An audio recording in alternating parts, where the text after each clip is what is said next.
এবার কাতার ও ইরাকে অবস্থিত মার্কিন পরিচালিত সামরিক ঘাঁটিতে ক্ষেপণাস্ত্র হামলা চালিয়েছে ইরান।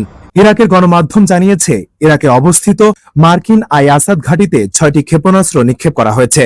এসব হামলায় একাধিক ওয়ারহেড বা ক্ষেপণাস্ত্র বহনে সক্ষম খাইবার ক্ষেপণাস্ত্র নিক্ষেপ করা হয়েছে বলে জানা যায়। সংবাদ মাধ্যম আল জাজিরা জানিয়েছে, কাতারে 60 একর ভূমি জুড়ে মার্কিন আল উদেইদ বিমান ঘাঁটি রয়েছে।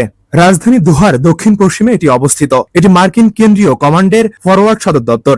বিশারাত ফাতেহে ও ইয়া আবা আবদুল্লাহ নামে এসব হামলা চালানো হয়েছে। দেশটির বিপ্লবী গার্ড বাহিনীর সঙ্গে সম্পৃক্ত আধা সরকারি বার্তা সংস্থা তাসনিম নিউজ এজেন্সি এটি নিশ্চিত করেছেন। এদিকে ইরানে প্রতিশোধমূলক ক্ষেপণাস্ত্র হামলা সন্দেহে সংযুক্ত আরব আমিরাতের আকাশসীমা বন্ধ করে দেওয়া হয়েছে বলেও সংবাদ মাধ্যম জানিয়েছে। এর আগে রোববার ভোরে 3টি পারমাণবিক স্থাপনায় হামলা চালায়। হামলার পর মার্কিন প্রেসিডেন্ট ডোনাল্ড ট্রাম্প ঘোষণা করেন, মার্কিন বিমান বাহিনী ইরানের 3টি পারমাণবিক স্থাপনায় সফলভাবে আক্রমণ চালিয়েছে। ফেরদৌস সাগর, মানব কণ্ঠ।